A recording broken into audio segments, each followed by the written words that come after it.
Why someone may not leave an abusive relationship. Trauma bonding. What's been discovered is that admixture of good and bad, highs and lows, actually creates a kind of super glue. Okay, we're talking about why someone stays in an abusive relationship. And again, I think it's incredibly superficial and lacking in compassion and understanding for anyone to even ask the question, why do you stay? As if it's all bad, as if he's all bad or she's all bad. Relationships are complex.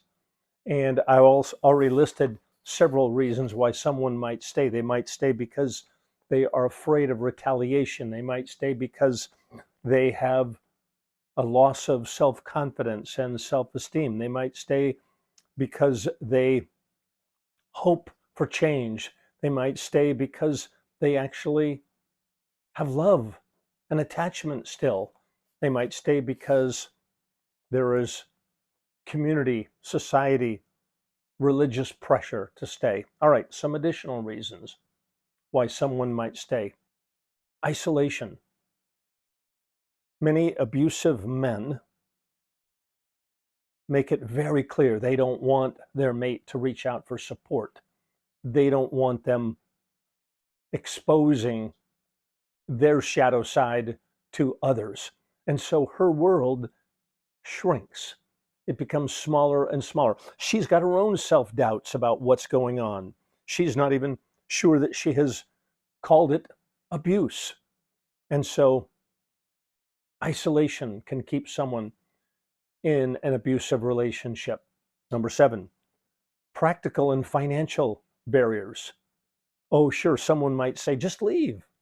Oh, wait a minute. Where am I going to get all the money? How do we support 2 households? What about the children? What about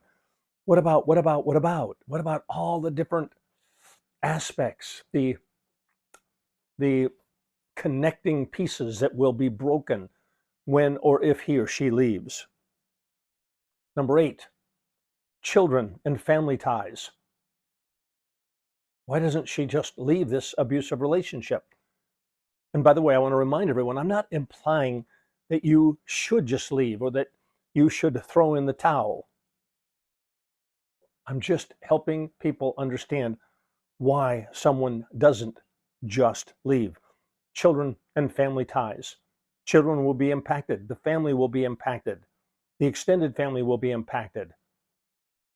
If the extended family are involved, what are they going to think when or if there's reconciliation? How are we going to know how to come back together? When do I know when to? Okay, all kinds of practical concerns. Number 9, why someone may not leave an abusive relationship. Trauma bonding. Trauma bonding.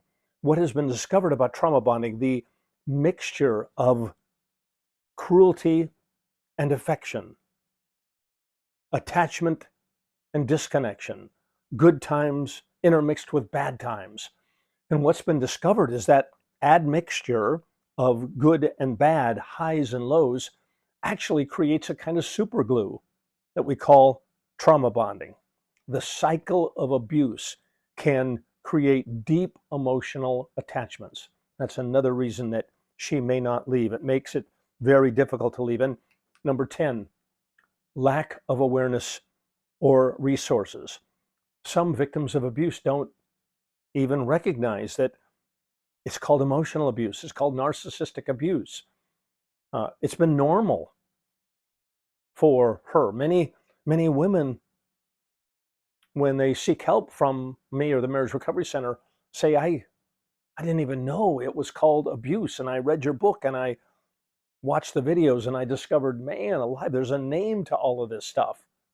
But if you don't have a name for it, if you don't know what's really going on, you may stick it out and hope, be addicted to hopium and hope things will be better. All right. If you are in an abusive relationship, each of those 10 issues can be addressed with expert therapeutic help. They can be addressed. Your fears can be addressed. Your addiction to opium can be addressed. Your lack of resources, your isolation, all of them can be addressed. And as you address them, you're going to be able to make decisions in a much clearer and healthier way. All right, I hope this has been helpful. Click on that link to subscribe. Send us your comments and your thoughts, and reach out to our client care team if we can be of any further assistance to you. And I suggest to you that we can be. All right, take care, and I'll see you soon.